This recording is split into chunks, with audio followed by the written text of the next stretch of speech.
James said I didn't fit his rich family, until he walked into the boardroom and saw me at the head of the table. The crystal chandelier sparkled above the dining table while I sat frozen in my chair.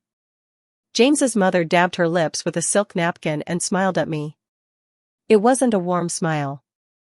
"You're sweet, Amara, but you're just not our type," she said softly. The other guests continued eating like nothing happened.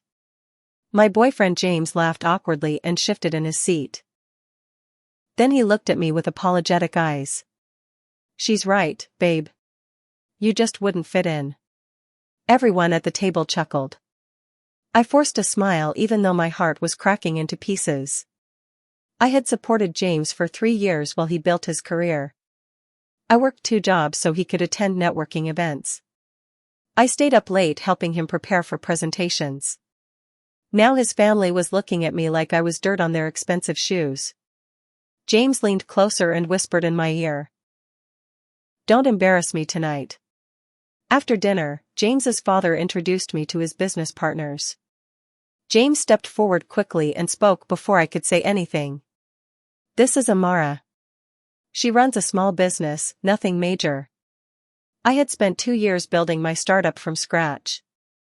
It was growing steadily, and I was proud of it. But James made it sound like a hobby. When I tried to explain what my company did, he interrupted. "Let's not bore them with details." His mother laughed and changed the subject. I stood there feeling invisible. The women talked about their country club and vacation homes while I smiled politely. Nobody asked me a single question. After an hour, I excused myself to go to the bathroom. I locked the door and stared at my reflection in the mirror. Tears rolled down my cheeks silently. I was 29 years old and successful in my own right. Why was I letting these people make me feel worthless? The car ride home was silent. James drove with both hands on the wheel, staring straight ahead. I looked out the window at the city lights blurring past. When we reached my apartment, he didn't turn off the engine. "We need to talk," he said coldly. My stomach dropped. I already knew what was coming. My mother's right. "You're not on our level, Amara. This isn't working anymore." He said it like he was discussing the weather. 3 years together, and this was how it ended. I got out of the car slowly, my legs feeling weak. He drove away before I even reached my door. I fumbled with my keys, dropped them, picked them up. Inside my apartment, I collapsed on the couch. My phone buzzed with a text message. It was from James. "Don't make a scene about this." For 3 days, I couldn't eat. I called in sick to work and stayed in bed replaying his words. Not on our level. I had loved him completely. I had believed in us. Now I felt stupid and used. On the 4th day, something changed inside me. I got out of bed and looked at myself in the mirror.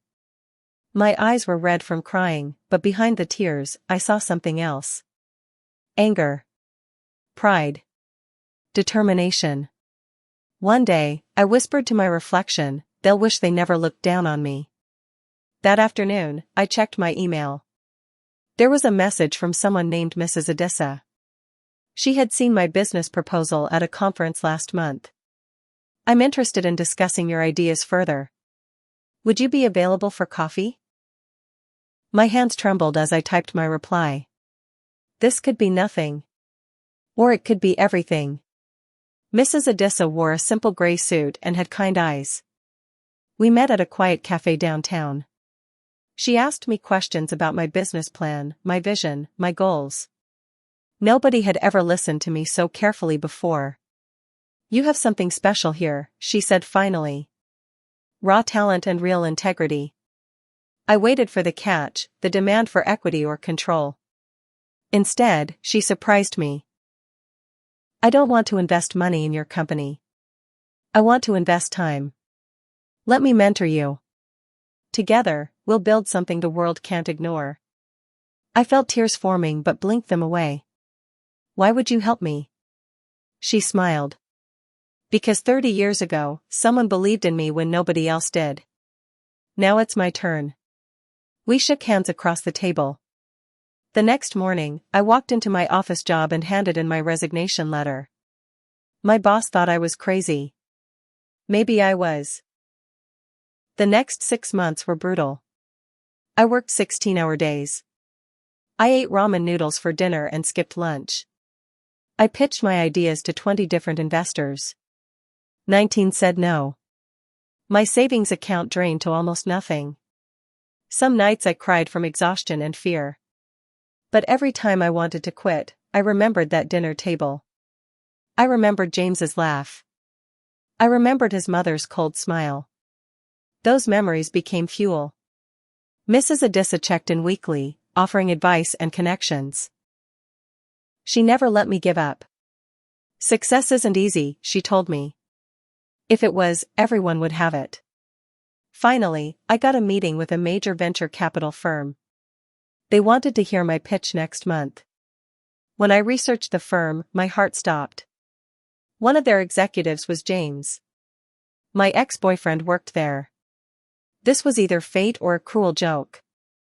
I walked into the glass building wearing my best suit. My presentation was loaded on my laptop. My hands were steady even though my heart was racing. The receptionist led me to a conference room. Through the glass walls, I saw him.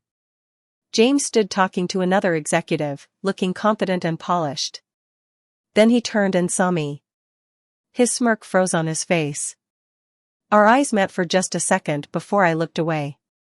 The investors filed into the room. James sat at the far end of the table, trying to act casual. I began my presentation. I explained my tech platform for workplace innovation. I showed market research and revenue projections.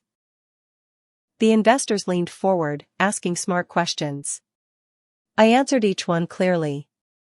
James said nothing, but I could feel him watching. When I finished, the lead investor smiled. "This is impressive, Ms. Okafor." "Very impressive." James's jaw tightened. He looked uneasy for the first time. Over the next 2 weeks, I learned something disturbing. James was trying to sabotage me. A friend at the firm quietly told me he was spreading rumors. He leaked fake numbers to make my projections look inflated. He whispered to investors that I was inexperienced and unstable. At first, I felt angry. Then I felt strategic. If James wanted to play dirty, I would play smarter. I pretended to panic. I sent worried emails asking about the leaked numbers. I acted confused and defensive in follow-up calls. Meanwhile, I prepared a backup plan. During my final meeting at the firm, I presented updated projections that addressed every concern. I stayed calm and professional. As I gathered my materials to leave, I accidentally left a folder on the table. James watched me walk out, probably thinking he had won. That folder contained decoy data and a subtle message. The smart investors would see through James's games. 3 days later, I received a private email. 2 of the investors wanted to meet me off the record. They had found my folder. They had noticed the inconsistencies in James's numbers. "We've been watching this situation carefully," one of them explained. "Your foresight impressed us more than your pitch did." They offered me a quiet partnership deal outside the main firm. Everything would be under an NDA until the time was right. I signed the papers with a steady hand. James thought he had destroyed my chances. Instead, he had helped me find better partners. People who valued intelligence over games. That night, I allowed myself 1 glass of wine. I toasted to the woman I was becoming. Strong. Strategic. Unstoppable. My phone buzzed with a text from Mrs. Adissa. "I heard the news. I'm proud of you." I smiled. This was just the beginning. 12 months passed in a blur of work and growth. My company, Auralink, launched publicly. Our AI-driven workplace platform went viral within weeks. Companies across the country wanted our services. Tech blogs wrote articles about our innovative approach. My name started appearing in industry newsletters. I hired a small team of brilliant people who believed in the vision. We worked hard, but we also laughed. This company felt different than anything I had built before. It felt like mine. Meanwhile, I heard through connections that James's family business was struggling. They were losing contracts to newer, more innovative competitors. Some of those contracts came to us. I never pursued them directly. They simply chose us because we were better. Revenge wasn't something I chased anymore. Success was sweeter than revenge could ever be. Still, I wouldn't lie. It felt good watching everything shift. James's parents called an emergency family meeting. I knew this because his cousin worked with one of my clients. Word traveled fast in our industry. His mother was reportedly furious. "Who is this Amara woman?" she demanded. "Why is she everywhere suddenly?" The family business had relied on old relationships and reputation for decades. They never expected competition from someone like me. Someone they had dismissed. Someone who didn't fit their world. James sat through that meeting knowing exactly who I was. Knowing what he had lost. Knowing it was partly his fault. I imagined his face when he had to explain. I imagined him trying to downplay our history. But the numbers didn't lie. Oralink was outperforming them in every sector we competed in. Not through sabotage or tricks. Through better work. Through innovation. Through caring about results more than status. That same week, James finally realized the truth. It was me. The headline appeared on a major business website. From breakup to boardroom, the woman redefining corporate innovation. The article featured my photo and told my story. They interviewed clients who praised our work. They included quotes from industry experts calling Oralink a game-changer. Within hours, the article was trending. James's friends started sending it to each other in group chats. Someone tagged him on social media. I didn't see his reaction, but I heard he deleted all the messages. He blocked people who kept sending it. The article mentioned that I had overcome personal setbacks to build my company. It didn't name James, but people connected the dots. Especially people who knew us both. My phone exploded with messages. Congratulations from old colleagues. Interview requests from podcasts. Investment offers from firms I had only dreamed about. And one call from James. I watched his name flash on my screen. Then I declined the call. 2 days later, James showed up at my office. My assistant called me, sounding nervous. "There's someone here to see you. He says it's personal." I knew who it was. I told her to send him in. James walked through my door looking uncomfortable. My office was small but professional. Nothing like his family's marble floor headquarters. But it was mine. He sat down without being invited. "We need to talk, Amara." I leaned back in my chair and waited. "I made a mistake," he said. "I should have believed in you. In us. Can we just talk about this?" His voice sounded sincere. Maybe he even believed it himself. But I saw through it now. He wasn't sorry for hurting me.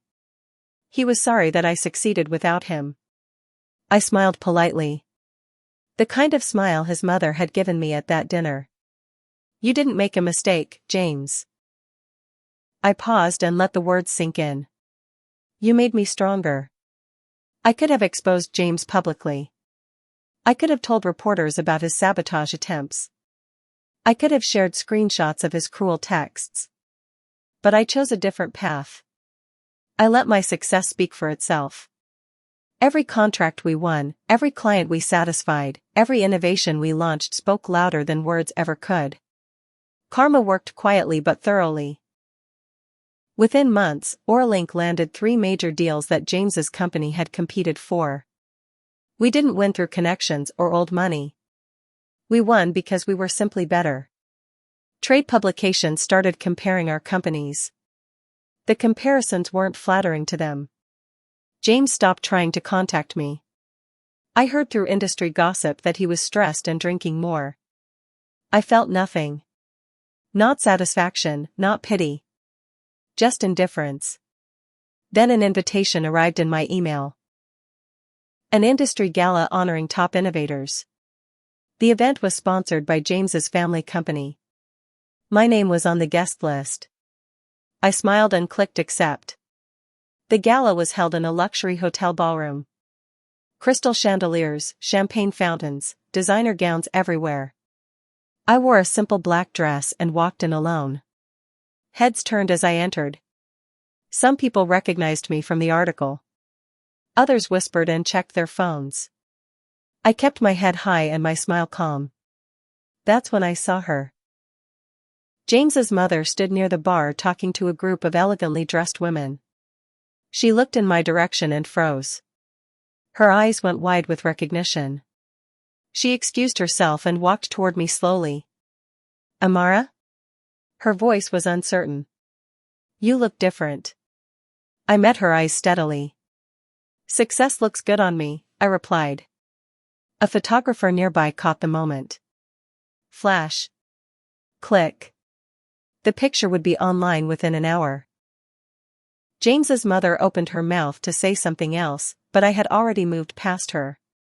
The internet would notice this interaction. They always did. By the next morning, the photo was everywhere. Someone had captured the exact moment of James's mother's shocked expression. They posted it with the caption, "The ex who leveled up." The image went viral. Thousands of people shared it, added comments, made it into memes. Women posted it with messages like, "This is what winning looks like," and "Never let them tell you what you're worth." My company's website crashed from traffic. Our email filled with inquiries from potential clients and investors. By noon, 3 major investment firms had reached out with serious offers. Our company's valuation doubled overnight. I sat in my office watching the numbers climb, feeling surreal. Mrs. Adissa called to congratulate me. "You've worked hard for this moment," she said warmly. "Enjoy it." I thought about the girl who cried in the bathroom at that dinner. She would never believe this was possible. But here I was. Living proof that they were wrong about me. 17. James's company tried to fight back. They made a formal offer to buy Oral Inc. Their lawyers sent a proposal suggesting a merger where they would have controlling interest. I read the documents carefully, then declined politely. Instead, I signed a merger deal with their biggest competitor. The deal was strategic and brilliant. It gave us resources to expand while keeping our independence. It also positioned us directly against James's family business in every market. The announcement was scheduled for next month. A major press conference where both companies would present our partnership. James's family would be invited as a professional courtesy. They would have to attend or look weak. Either way, they would have to watch me stand on that stage. My legal team warned me this might escalate tensions. I thanked them for their concern and moved forward anyway. Some bridges deserve to be burned. A week before the announcement, I received an unexpected visitor. My assistant buzzed my office, sounding shocked. "Mrs. Harrison is here. James's mother. She says it's urgent." I took a deep breath and nodded. "Send her in." She entered my office looking smaller somehow. Less intimidating than at that dinner 2 years ago. Her designer handbag seemed like a costume now.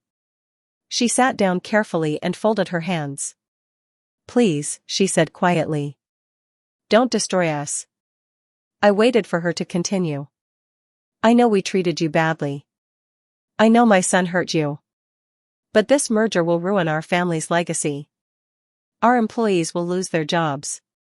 Is that really what you want?" Her voice cracked slightly. I looked at her calmly.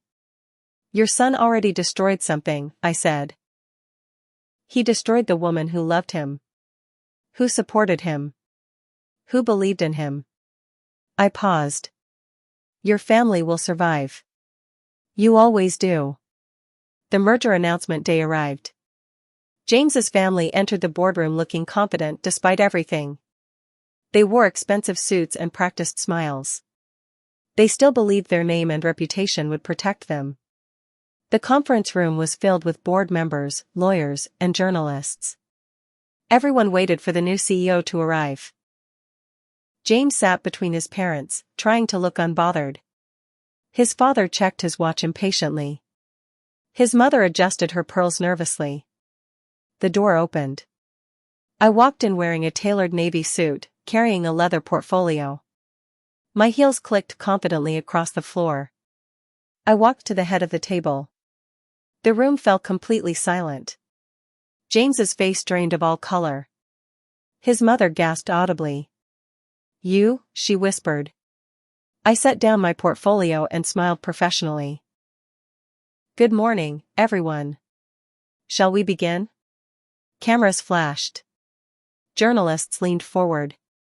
This was the moment I had worked 2 years to reach. I opened my portfolio and began presenting the merger plan. My voice was steady and clear. I explained how the partnership would benefit both companies. How we would expand into new markets. How innovation and tradition could work together. The board members nodded and took notes. James stared at the table, unable to look at me. His mother's hands trembled slightly. Then I revealed the key detail. However, for this merger to succeed, we need unified leadership. I clicked to the next slide. The board has reviewed all candidates thoroughly. Another click. They voted unanimously for new leadership. I paused and looked directly at James. Effective immediately, I will serve as CEO of the merged entity. The room erupted in camera flashes. Board members applauded politely. James's father started to object, but his lawyer whispered something that made him stop. The votes were already cast. The decision was final. I had saved their company. But only on my terms. Within a week, James was forced to resign. The board discovered irregularities in some of his past projects. Nothing illegal, but enough to justify his removal. Rumors spread about his unprofessional conduct. Some were true. Some were exaggerated by people who wanted to distance themselves from him. I never spoke publicly about our history. I didn't need to. The situation spoke for itself. During my first official meeting as CEO, I needed to sign several documents. The assistant handed me a pen. I recognized it immediately. It was James's expensive fountain pen, left behind when he cleared his office. I used it to sign every contract. The small irony pleased me. His mother attended that meeting as a board member. She had to be there according to the family's shareholder agreement. When she addressed me, her voice was different. Quieter. Respectful. "What are your plans for the European expansion, ma'am?" "Ma'am." "Not dear." "Not sweet girl." "Ma'am." The news broke nationally within hours. Amara Okafor named CEO after former fiancé's downfall. The headline was dramatic but accurate. Social media exploded with reactions. Some people called it karma. Others called it brilliant strategy. Business schools started discussing it as a case study. Feminist groups celebrated it as a victory. I received hundreds of interview requests. I accepted a few carefully chosen opportunities. Never to gloat. Always to inspire. Someone created a hashtag, "Build Your Own Table." It trended for 3 days. Young women posted their stories of being underestimated and fighting back. I read them late at night, feeling connected to strangers across the world. James disappeared from public view. He deleted his social media accounts. His friends stopped defending him. Even his family seemed relieved when he moved to another city. His mother called me one afternoon. Not about business. Just to say, thank you for not completely destroying him. I didn't respond. Some things didn't need words. 3 months into my role as CEO, James sent one final message. It came through my personal email, which meant he had saved the address. "Can we meet?" I need closure. Against my better judgment, I agreed. We met at a neutral coffee shop. He looked tired. Older. He'd lost weight and his expensive suit hung loosely. "I've been thinking a lot," he started. "We were supposed to build this life together. We had plans." I sipped my coffee and waited. "I was wrong to leave you," he continued. "I see that now. Maybe we could start over?" His eyes were desperate and sad. For a moment, I felt something. Not love. Not even pity. Just recognition of who he used to be. "James," I said gently. "We did build a life together. You just don't recognize it because you're not part of it anymore." I stood to leave. He grabbed my hand. "Please, Amara. I'm sorry." I pulled away carefully. "I know you are. But sorry doesn't change anything." I walked away. Behind me, I heard him break down. A major news network invited me for a televised interview. The journalist was professional and prepared. She asked about my journey, my company, my vision for the future. Near the end, she asked the question everyone wanted answered. "What would you say to people who've been told they're not good enough?" I thought carefully before responding. The best revenge isn't loud or dramatic. It's quiet success. It's becoming so undeniable that the people who dismissed you have to recognize your worth. I paused and smiled. Build something so strong that their opinions don't matter anymore. The clip went viral immediately. Within days, it had millions of views. Schools played it in classrooms. Companies used it in training sessions. I received messages from around the world. A young girl in Nigeria wrote, "You showed me I can do anything." That message meant more than any business award. I looked directly into the camera during the closing shot. I smiled. Not for James. Not for his family. For myself. For every person who had ever been told they weren't enough. 6 months later, I visited my old neighborhood.